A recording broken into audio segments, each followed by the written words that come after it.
समरूपो शरम संभाला सफा नंबर 48 أعوذ بالله من الشيطان الرجيم بسم الله الرحمن الرحيم ولقد فتنا الذين من قبلهم فليعلمن الله الذين صدقوا وليعلمن الكاذبين صدق الله العظيم سورة العنكبوت آيات نمبر 3 di atas sama ruku syarah sembarang kata sulaya ini surah al-ankabut zami miliki ankabut wa'arabaini jola miliki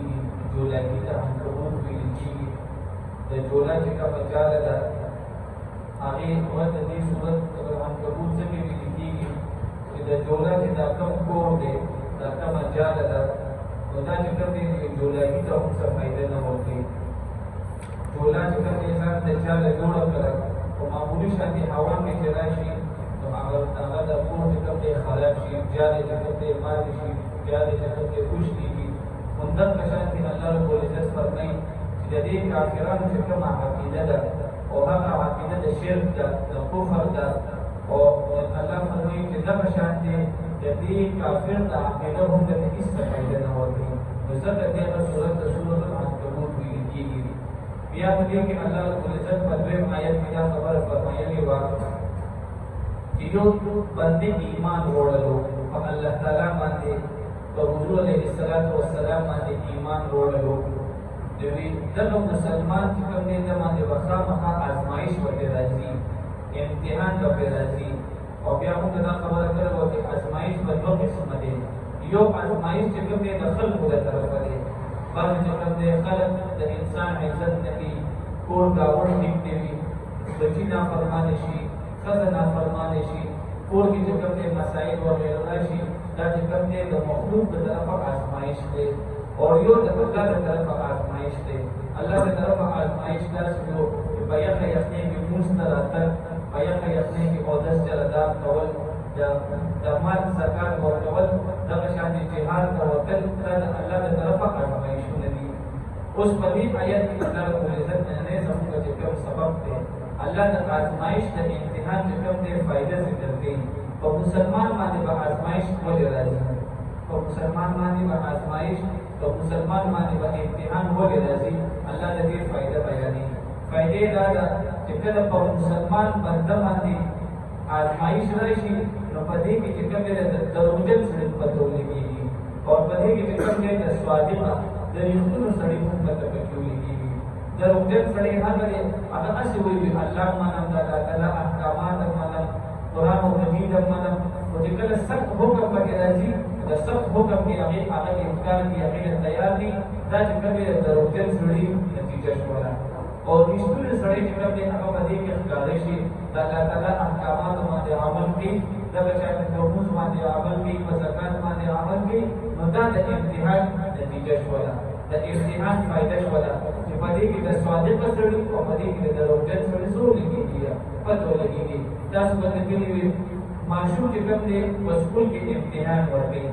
ورته باندې امتحان راشي د امتحان فایده څه وي او کلاس کې کوم دې د لایقه پته ولګېږي او د نالایقه پته ولګېږي نتیجه چې کله راشي پته ولګېږي چې مثلا 25 کې چې کوم دې 15 کسان دا پکې لایق دي او 15 کسان پکې نالایق دي همدغه کسان د الله تعالی د آزمایش هم حساب دی الله دې موږ تاسو د الله تعالی په امتحان کې کامیاب وکړي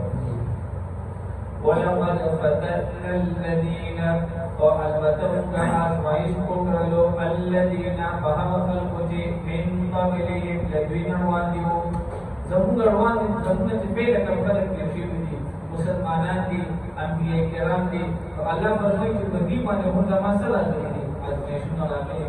فليعلمن الله الذين ضرور بعضهم کی ضرور مختار دی اللہ رب العزت الذين صدقوا جلدے وليعلمن الكاذبين وضرور بظاهر کی اللہ رب العزت دروغ و انتقال ام حسب الذين آیتمات ولوها خلق دی کوي بدکارونه ان یستبقونا چې رواتې بشي دي په موږ باندې ساء ما یحکمون بد دی هغه څه یحکمون چې دي فیصله کوي من کان یرجو لقاء الله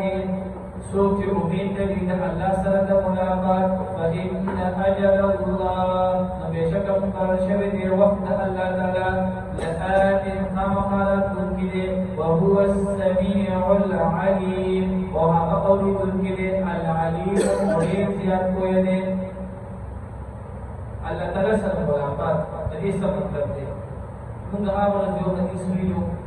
که تاسو بیان شي د ترمذی د مشکات شریف روایت دی وی ورځ د قیامت چې کله قیامت ورځ کولېږي وی الله ته یو بنده حاضر شي وی الله باندې تاسو کی چې بنده زه بیمار شوی وم وی الله باندې خپل تاسو کی چې بنده زه بیمار شوی وم او ته زمان تاسو ته نه راغلی الله باندې تاسو کی چې یا زه بیمار شوی وم الله وایي چې زه بیمار شوی وم او ته زما تاسو ته نه راغلی دا بنده ډېر زیات حیران شي وی الله ته چې کوم دی انا یا الله څنګه بیماری دي ته چې کوم دی د دوانو جهانونو مالک یې تا ته پر سره بیماری راځي نه وی الله وو فرمایي چې زما یو بنده بیمار شوی او ته دا هغه تاسو ته نه راغلی لکه چې ته هغه تاسو ته نه راغلی نو انت بنده چې کوم دی زما رضا مې لو شوی و نو دا بیمار په عیادت کې د الله تعالی څخه شي دی ملاقات دی تاسو دې مسله پوښښ وکړئ سړی چې کوم دی بیمار ته تاسو ته لاړ شي دغه تاسو په وخت کې الله تعالی د بنده سره ملاقات کوي دغه وخت کې کوم دی د الله تعالی د انسان نه راځي شي بیا به الله تعالی د بنده نه تاسو کوي چې بنده چې کوم دی په یو وخت کې څه کوي شوی و او دا ما ته روټه نه راکړي ټول الله تعالی به دا تاسو دا بنده په ډېر زیات حیران شي الله ته به کوم دی درخواست کوي عرض کوي یا الله څنګه وګوري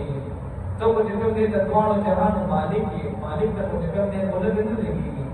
بیا الله رب عزت کو تو فرمایي چې تا ته سما یو بنده راغلو او هغه انتهایی کوي او تاسو څنګه هغه خوراک ورکړي کله چې هغه خوراک ورکړو نو هغه ټیم کې وځي کوم دی زما رضا وتا ته ملو شوی و دغه غریب سره چې کله سړی د نو دې مرسته کوي دې دې کې الله تعالی ملاقات کوي وخت دی وایي او دې درې په الله رب عزت ته کوم دی یو الله رب عزت په دې بنده نه بیا ته پوښتنه چې بنده په یو ټیم کې څه کې شوی و درې ته پوښتنه وکړي یو د بیماری یو د خوراک او درې د اسکار یو الله باندې ته پوښتنه چې بنده یو ټیم کې ډېر زیات کې شوی و او تا په ما باندې وبله وکړي دا بنده بیا الله ته جواب ورکړي الله تعالی چې کوم دې سینه ته لګي ته خو د دوانو جهان مالک ته خدای نه لګي الله به ته جواب ورکړي چې زما یو بنده ته راغلی او هغه انتهایی چې کوم دې تګیو او تا ته وبله ورکړي کله چې هغه بنده ته وبله ورکړي هغه ټیم کې مطلب زما رضا ورکړي شوی و دې کې علماء فرمایي چې دا په مرسته په وخت کې کوم دې الله تعالی دا رضا دا الله تعالی ملاقات دی ان اجل الله لآت ودا شاهد ورځ د قیامت الله رب العزت د انسان سره به هم ملاقات کیږي واخر دعوانا الحمد لله